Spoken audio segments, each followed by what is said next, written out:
Hello everyone, welcome to the today's session of the tutorial. So let's begin with our class.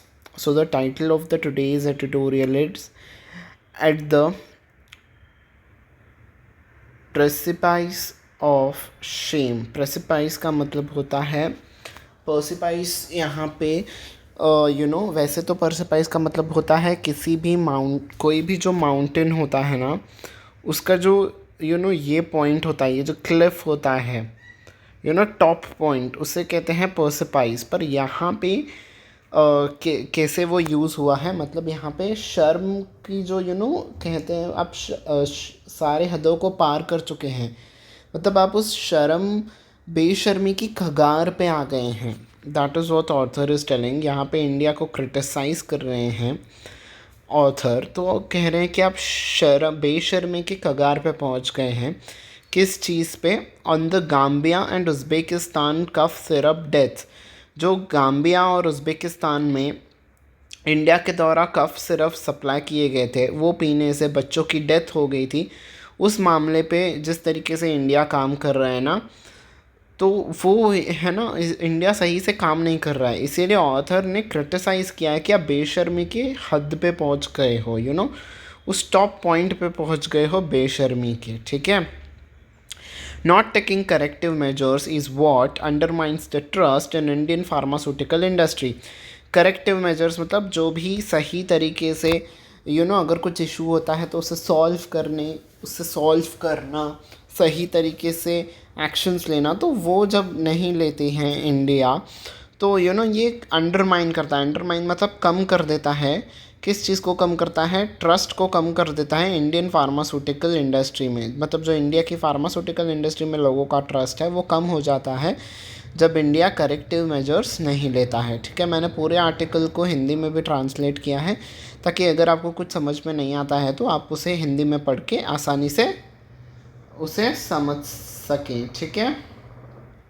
Okay, तो आते हैं हम अपने paragraph में। मैंने पूरी वोकैबलरी वहीं पे उसी पेज के नीचे लिख ली है ताकि आपको अच्छे तरीके से समझ में आ सके, ठीक है।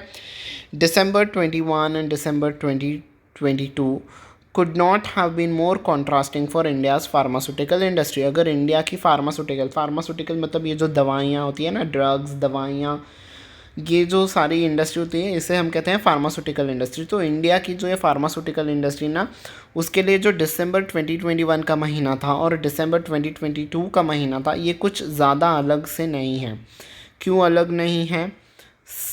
ऑथर कह रहे हैं कि ये दोनों सेम ही थे, दोनों साल ये सेम ही रहे इंडिया के फार्मास्यूटिकल इंडस्ट्री के लिए।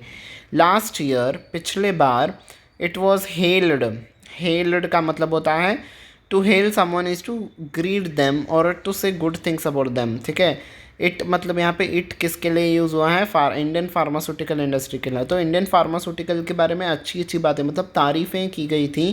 किस लिए तारीफ़ की गई थी इंडियन फार्मास्यूटिकल इंडस्ट्री की? फॉर डेवलपिंग वैक्सीन्स उन्होंने डेवलप की थी that inoculated billions against the corona virus. Inoculated मतलब जो दी गई थी। जब आप इंजेक्शन किसी को भी वैक्सीन देते हो ना, तो ये वैक्सीन का ऑफिशियल वर्ड होता है इनॉकुलेटेड। तो ये जो वैक्सीन्स दी गई थी बिलियंस लोगों को, ठीक है, किसके लिए? कोरोना वायरस के लिए। एंड अंडरलाइंड इट, ठीक है, मतलब जो वैक्सीन डेवलप की थी और जो हज़ारों लोगों को ये वैक्सीन लगाई गई, उसके लिए इंडिया की तारीफ़ की गई थी, इंडिया को हेल्प किया गया था। एंड अंडरलाइंड इट्स मॉन्कियर मतलब निकनेम, उसका एक उपनाम रखा गया कि इंडिया क्या है? फार्मेसी ऑफ द वर्ल्ड है। तो इंडिया का एक उपनाम रख दिया गया कि इंडिया है ना, वो फार्मेसी ऑफ द वर्ल्ड है। दिस ईयर टू इंडियन, तो इस साल क्या हुआ? इस साल क्यों चर्चा में रहा Indian pharmaceutical industry? To Indian drug manufacturing firms, जो कि ये दवाइयाँ बनाते हैं। ड्रग मतलब वो नशे वाले ड्रग्स नहीं हैं, हाँ ठीक है। ड्रग मतलब यहाँ पे दवाइयाँ, जो गोलियाँ होती हैं उससे हम कहते हैं ड्रग। तो ये जो दवाइयाँ बनाने वाली फर्म्स थी दो, स्टैंड अक्यूज्ड मतलब इन पे इल्ज़ाम लगाया गया कि बाय टू कंट्रीज़, दो कंट्रीज़ के द्वारा इन पे इल्ज़ाम लगाया गया of producing toxic cough syrup, मतलब वो जहरीली खांसी की दवाइयाँ बनाती हैं इंडियन ड्रग मैन्युफैक्चरिंग इंडस्ट्रीज। ऐसा इल्ज़ाम लगाया गया दो कंपनीज़ पे। Linked to the deaths of children. किस लिए ये इल्ज़ाम लगाया गया, किससे रिलेटेड था ये, क्योंकि तो बच्चों की मौत हो गई थी इन दो देशों में, at least 66 in the Gambia and 18 in the Uzbekistan. तो ये जो द है ना, ये कॉमन है गाम्बिया के लिए भी और उज़्बेकिस्तान के लिए भी, ठीक है। तो ये आपको ऐसे पढ़ना है, the Gambia and 18 in the Uzbekistan. तो 66 मौतें, मतलब 66 बच्चे मर गए थे गाम्बिया में और 18 बच्चे मर गए थे उज़्बेकिस्तान में। इसलिए इन पे इंडियन फार्मास्यूटिकल इंडस्ट्री पे इल्ज़ाम लगाया गया कि आप जहरीली खांसी की दवाइयाँ बनाते हो, ठीक है। While the Gambia case was highlighted by the WHO, world health organisation, मतलब वर्ल्ड हेल्थ ऑर्गेनाइजेशन ने भी इस पे सवाल उठाए और डिस्कस किया, ये जो गाम्बिया में 66 मौतें हुई थी। And the second case has been flagged by the Uzbek health minister. और ये जो सेकेंड केस है ना, इस पे वर्ल्ड हेल्थ ऑर्गेनाइजेशन ने कुछ नहीं कहा, पर जो उज़्बेक मतलब यहाँ पे ये जो उज़्बेकिस्तान का हेल्थ मिनिस्ट्री है ना, इन्होंने सवाल उठाए थे, ठीक है, कि आप ऐसे कैसे कोई भी दवाइयाँ, जहरीली दवाइयाँ हमें बेच रहे हो। इस पे वर्ल्ड हेल्थ ऑर्गेनाइजेशन ने कुछ नहीं कहा। इन बोथ द केसेस, दोनों ही केसेस में, it is not conclusively established that consuming the syrup directly lead to the death. तो इन दोनों ही केसेस में ऐसा कथित तौर से, कंक्लूसिवली मतलब हाँ 100% श्योरली ये एस्टैब्लिश नहीं किया गया है। एस्टैब्लिश मतलब ऐसा प्रूव नहीं हो पाया है कि ये सिरप कंज्यूम करने से ही इन बच्चों की मौत हो गई है, डायरेक्टली लेड टू, मतलब ये पिया इसीलिए मर गए, ऐसा नहीं है, पर कहीं ना कहीं ये सिरप ही डेथ के कॉज हैं, ऐसा पाया गया है, ठीक है। Okay, what is of concern is that, चिंता की बात यह है कि इन बोथ द कंट्रीज, इन दोनों ही देशों में बैचेस वेयर स्पाइक्ड मतलब वो जो दवा, यहाँ पे बैचेस मतलब किस चीज़ की बैचेस, ये जो दवाओं की बैचेस थी, ये जो दवाओं की खेप थी ना, वेयर स्पाइक्ड मतलब इसमें भर दिया गया था। स्पाइक मतलब किसी भी चीज़ का स्पाइक मतलब बढ़ जाना, ठीक है। तो इन दवाइयों में क्या भर दिया गया था, एथिलाइन ग्लाइकॉल और डाइथिलिन ग्लाइकॉल, ठीक है। एथिलाइन ग्लाइकॉल और डाइथिलिन ग्लाइकॉल, ये केमिकल्स के नाम हैं, दैट इज़ ये इंडस्ट्रियल केमिकल्स है that have no business being inside the bottles of cough syrup. No business being मतलब इनका कफ सिरप में होना ही नहीं चाहिए था, इनका कोई काम नहीं है कफ सिरप में आना, ठीक है। कफ सिरप की बॉटल मतलब ये जो दवाइयाँ बनी है ना, इन दवाइयों में इन केमिकल्स का कोई काम नहीं होता है, पर फिर भी कैसी पाई गई, चलो पाई तो गई हैं, बट दे वर स्पाइक्ड मतलब भरपूर मात्रा में भरी हुई थी इस केमिकल, इन दवाइयों में ये केमिकल्स भरपूर मात्रा में थे, भरे हुए थे ये केमिकल्स इस कफ सिरप में, ठीक है। तो वही पूछ रहे हैं, चिंता की तो बात ये है कि इन दवाइयों के बैचेस में ये जो केमिकल्स थे ये आए कैसे। The Indian government adopted a ट्रक्यूलेंट stance मतलब अपना एक एक जो अपना एक स्टैंड लेना, तो कैसा अग्रेसिवली उन्होंने एक अग्रेसिव स्टैंड लिया। क्या किया उन्होंने, after the scandal in the Gambia में जो चीज़ हुई उसके बाद उन्होंने बहुत ही एग्रेसिवली अपना एक स्टैंड रखा। क्या किया उन्होंने aggressively, export licence of the Haryana based Maiden Pharmaceuticals Limited, ये जो मेडन फार्मास्यूटिकल्स लिमिटेड है ये कंपनी का नेम है।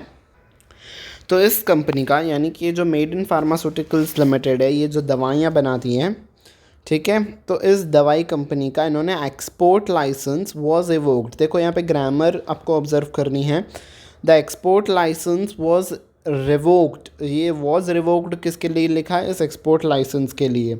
तो इस कंपनी का जो एक्सपोर्ट लाइसेंस है, एक्सपोर्ट मतलब जो जब आप अपने देश से दूसरे देश में कोई चीज़ बेचते हो तो आप उसे एक्सपोर्ट कहते हैं, ठीक है।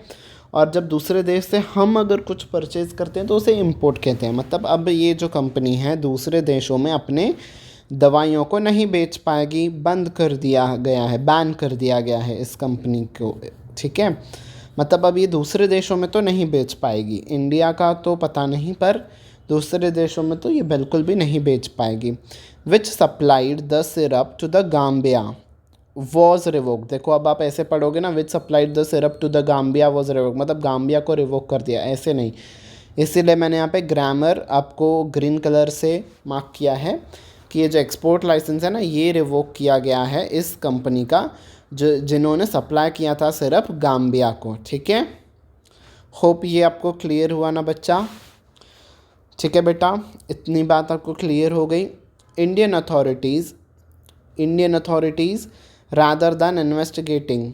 ठीक है, ये इंडियन अथॉरिटीज़ ने क्या किया है, इंडियन अथॉरिटीज़ ने एक अग्रेसिव ट्रैंक्युलेंट स्टांस लिया है rather than investigating how the cough syrup was spiked. इन्होंने तो इस कंपनी को लाइसेंस को बस रद्द कर दिया।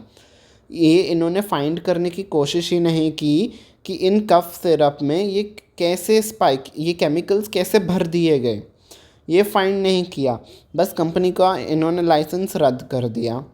ठीक है, rather than investigating how the cough syrup was spiked, chose to question। और इंडिया ने क्या चूज़ किया, देखो आपको ऐसे पढ़ना है, rather than, यहाँ पे ब्रेक आना मेरे को रेड कलर से मार्क करना चाहिए था। ठीक है, अब आप जब इतना पढ़ते हो, export licence was revoked, Indian authorities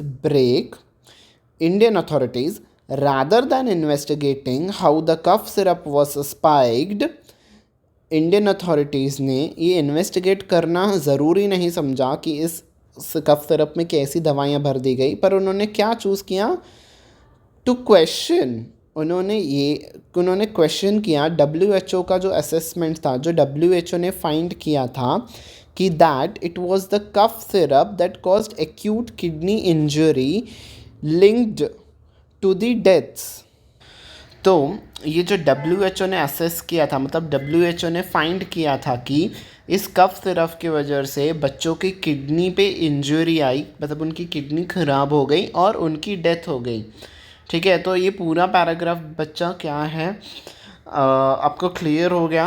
आपको फिर से समझाता हूँ कि इंडियन अथॉरिटीज़ ने रादर दैन इन्वेस्टिगेटिंग, मतलब इन्वेस्टिगेट करने के बजाय कि कैसे इस कफ सिरप में ये जहरीले केमिकल्स पाए गए, ये इन्वेस्टिगेट करने के बजाय उन्होंने WHO को क्वेश्चन करना स्टार्ट कर दिया। ठीक है, WHO ने जो असेसमेंट किया था, उन्होंने जो फाइंड किया था कि WHO ने फाइंड किया था कि कफ सिरप पीने की वजह से बच्चों को एक्यूट किडनी इंजरीज, मतलब उनकी किडनी पे फॉल्ट्स आ गए, किडनी ख़राब हो गई और उसके वजह से उनकी डेथ्स हो गई। तो इस रिज़ल्ट पे उन्होंने क्वेश्चन कर दिया कि भाई WHO आप ऐसा कैसे कह सकते हो।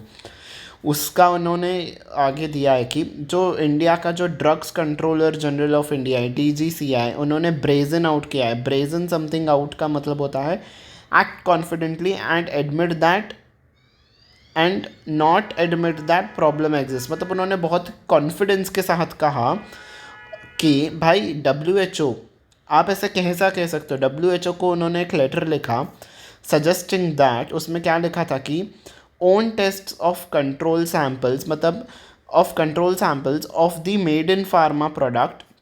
मतलब ये जो मेड इन फार्मा कंपनी है ना, मेड इन फार्मास्यूटिकल्स लिमिटेड, इन्होंने अपने सैम्पल्स को अब ये जो इंसिडेंट हुआ था उसके बाद कंट्रोल सैम्पल्स होते होंगे। ठीक है, मतलब ये थोड़े सैम्पल्स होते होंगे जिसे टेस्ट किया जाता है जब हम किसी भी देश को एक्सपोर्ट करते हैं। तो अगर इन सैम्पल्स को जब इन्होंने टेस्ट किया, मेड इन फार्मा ने खुद के द्वारा ओन टेस्ट, मतलब उन्होंने खुद के द्वारा जब इस टेस्ट को कंडक्ट किया, इन सैम्पल्स को टेस्ट किया, तो क्या दिखाया गया उनके प्रोडक्ट में, showed them to be free of contaminants. उनके प्रोडक्ट में कोई भी कंटामिनेंट्स, मतलब कोई भी जहरीले पदार्थ नहीं मिले। तो DGCI ने ब्रेजन किया। ठीक है, मतलब इन्होंने बहुत कॉन्फिडेंस से कहा कि भाई WHO आप तो ये गलत कह रहे हो। ये जो मेड इन फार्मा है ना, इन्होंने खुद भी टेस्ट किया है अपने सैम्पल्स को और उनके सैम्पल्स में कोई भी जहरीले पदार्थ नहीं मिले हैं। ठीक है, it did not address the Gambian's panels own tests found the contaminants. It यहाँ पे किसका मतलब होता है, यहाँ पे इट किसके लिए रेफ़र किया गया है, DGCI, drugs controller general of India. तो इन्होंने बस अपना ही कहते गए, WHO को कह दिया कि भाई देखो हमने खुद से, मेड इन फार्मा ने सैम्पल्स टेस्ट किए थे, उनके टेस्ट में तो कोई भी जहरीले पदार्थ नहीं पाए गए, पता नहीं आप कैसे कह रहे हो। और गाम्बियन जो देश था, उन्होंने वहाँ पे भी अपने तरफ से उस सैम्पल्स को टेस्ट किया था, तो इन्होंने उस चीज़ को एड्रेस ही नहीं किया कि भाई गाम्बिया के सैंपल्स में कैसे, जब उन्होंने टेस्ट किया तो उनके पास कैसे जहरीले पदार्थ मिल गए और हमारे पास नहीं है। हमने जब टेस्ट किया हमें तो नहीं मिला, पर जब गाम्बिया ने टेस्ट किया तो उनके सैंपल्स में कैसे पाया गया कि जहरीले पदार्थ हैं। इन्होंने इस बात को एड्रेस ही नहीं किया, मतलब इसको सुना ही नहीं, इस पे काम ही नहीं किया। और how control samples have nothing to do with the actual spike samples. और उन्होंने ऐसा भी इस बात पे भी ध्यान नहीं दिया कि कंट्रोल सैंपल्स का कोई लेना देना नहीं है जो एक्चुअली ये दवाइयाँ जो दवाइयाँ एक्सपोर्ट की गई हैं। मतलब ऐसा भी तो हो सकता है ना कि हाँ, सिर्फ जो सैंपल्स थे वो अच्छे तरीके से बनाए गए हों और जो सैंपल्स थे उसमें कोई भी पदार्थ, जहरीला पदार्थ नहीं हो, सैंपल्स पूरे प्योर हो, और जो एक्चुअल बैचेस बेची गई थी ना दवाइयों की एक्चुअल खेप, शायद उसमें जहरीले पदार्थ हो। इस बात पे भी इन्होंने ध्यान नहीं दिया, DGCI ने इस बात पे भी ध्यान नहीं दिया।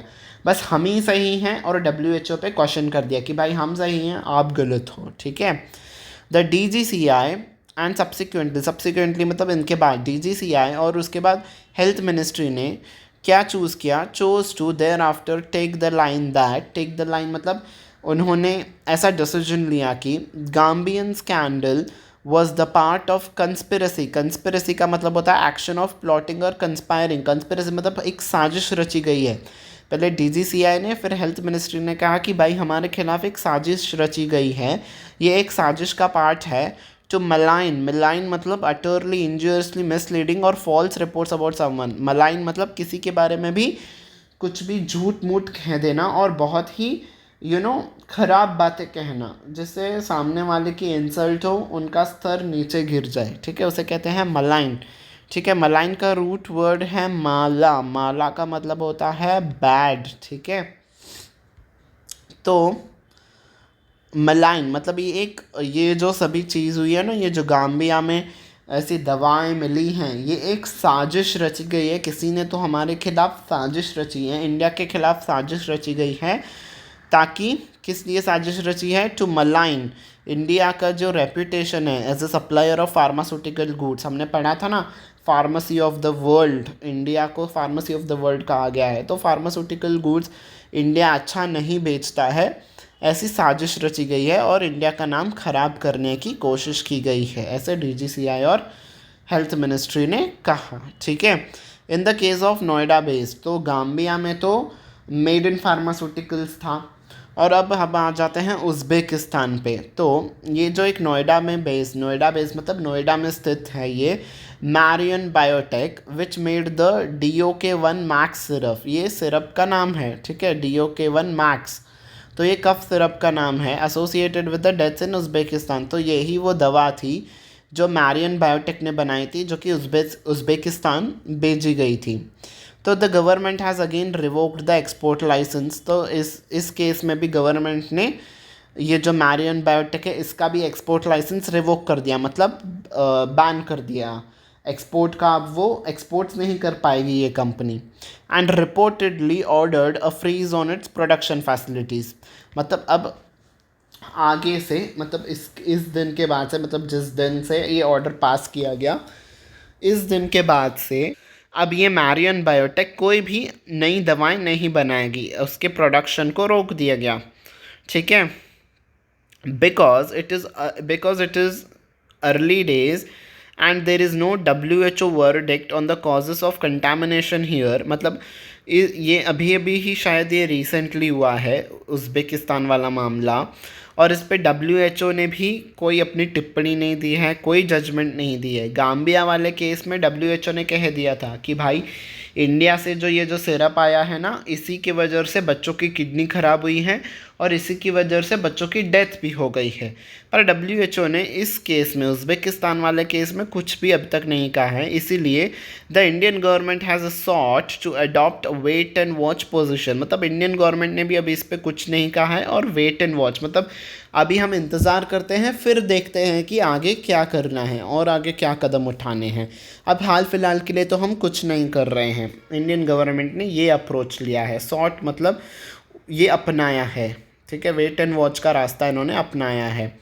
It's high time that India takes a serious look at the core issue of why batches of the exported cough syrup have been found to be laced with something, मतलब added to it.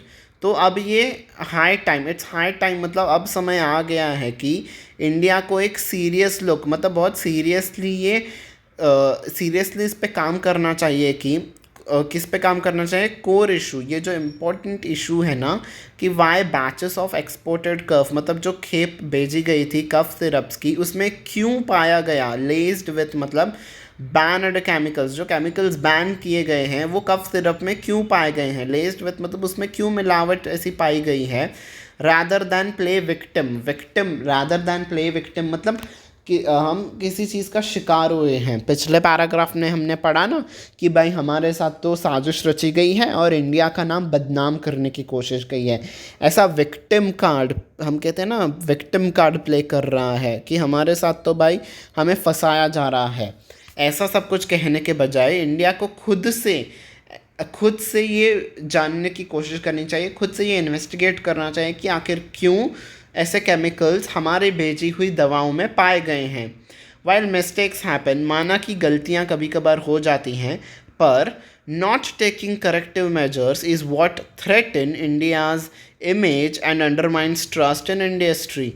ठीक है, तो माना कि कभी कभार mistake हो जाती है, हर एक इंसान से मिस्टेक हो जाती है, शायद ये भी मिस्टेकनली हो गया होगा, पर आप इसके ऊपर कोई भी करेक्टिव मेजर्स नहीं उठा रहे हो, इसे ठीक करने के लिए आप कोई भी कोशिश ही नहीं कर रहे हो. ये क्यों हुआ, किस लिए हुआ, सच्ची में गलती से हुआ है या जानबूझ के किसी ने किया है, आप ये सब फाइंड करने की कोशिश ही नहीं कर रहे हो. तो इस सब से क्या हो रहा है, इंडिया का जो इमेज है ना, जो हमारी इमेज थी फार्मेसी ऑफ द वर्ल्ड, तो ये अंडरमाइन तो ये सब जो चीज़ें हैं ना, इससे इंडिया की इमेज भी ख़राब होगी और अंडरमाइन कर देगा, मतलब कम हो जाएगा ट्रस्ट इंडियन फार्मास्यूटिकल इंडस्ट्री में. तो लोगों का भरोसा उठ जाएगा इंडियन फार्मास्यूटिकल इंडस्ट्री से. बिकॉज अब तो लोग ऐसे ही सोचेंगे ना कि अगर हमारे देश में भी इंडिया से कोई भी दवाइयाँ आ गई जिसमें ऐसे सब केमिकल्स मिले हुए हैं, तो इंडिया तो आगे से कोई भी एक्शन ही नहीं लेगा. तो हम इंडिया से क्यों ऐसी दवाएं लें जिससे हम बीमार हो जाएं, और इंडिया उसके बाद खुद को रिस्पॉन्सिबल भी नहीं मानता है, तो भाई हम इंडिया से दवाइयाँ परचेज़ नहीं कर देंगे. तो ऐसे ट्रस्ट इश्यूज़ आएंगे. ठीक है, लोगों को ट्रस्ट नहीं होगा इंडियन इंडस्ट्री पे. So that was it for the today's article. अब हम आ जाते हैं वोकैबुलरी टेस्ट पे. इन सारे वर्ड्स का मीनिंग मैंने आपको इस आर्टिकल को एक्सप्लेन करते हुए समझाया था. ठीक है, तो आपको एक एक करके इन सभी वर्ड्स का मीनिंग कमेंट सेक्शन में लिखना है, ताकि आपको इन सभी वर्ड्स का मीनिंग बहुत ही लंबे समय तक याद हो. क्योंकि तो जब आप लिखते हो ना, तो आपको लंबे समय तक चीज़ें याद रहती हैं. तो अगर आपको इन वर्ड्स का मीनिंग याद नहीं है तो मैं आपको बता देता हूँ. हेल्ड मतलब किसी भी चीज़ की तारीफ़ करना. मॉनिक्योर का मतलब होता है किसी भी चीज़ का एक उपनाम देना. ठीक है, निकनेम देना. ट्रक्यूलेंट मतलब अग्रेसिवली. ब्रेजन आउट का मतलब होता है बहुत ही कॉन्फिडेंटली कह देना कि भाई ये तो प्रॉब्लम है ही नहीं, हम जिम्मेदार नहीं हैं. मलाइन किसी भी चीज़ को ख़राब कर देना, किसी भी चीज़ की इमेज को ख़राब करना, बहुत ही बुरे शब्द कह के. लेस्ड विद मतलब उससे मिलाया हुआ, उसमें ऐड किया गया. ठीक है, तो जैसे कि आप सब जानते हैं, अगर आप बैंकिंग सेक्शन के मेंस एग्ज़ाम में आ जाते हो, मेंस एग्ज़ाम तक आते हो, तो आपको एक एसे लिखना होता है. तो मैं आपको हर एक अपने इस एडिटोरियल के सेशन में एक एसे का टॉपिक देता हूँ. आज का एसे का टॉपिक है right an essay on the pharmaceutical sector of the India. तो you can take the points from the today's article और आप लिख सकते हो क्या क्या इश्यूज़ हुए थे इंडियन फार्मास्यूटिकल इंडस्ट्री में रिसेंटली, किस तरीके से इंडिया डील कर रहा है, क्या इंडिया का पोजीशन रहा है. ठीक है, तो आप ऐसे आर्टिकल को लिख सकते हो. ठीक है, आपको 200 वर्ड्स में लिखना होगा इस आर्टिकल को. आप इस आर्टिकल को कमेंट सेक्शन में लिख के दिखा सकते हो मुझे. ठीक है, so this was it for the today's session.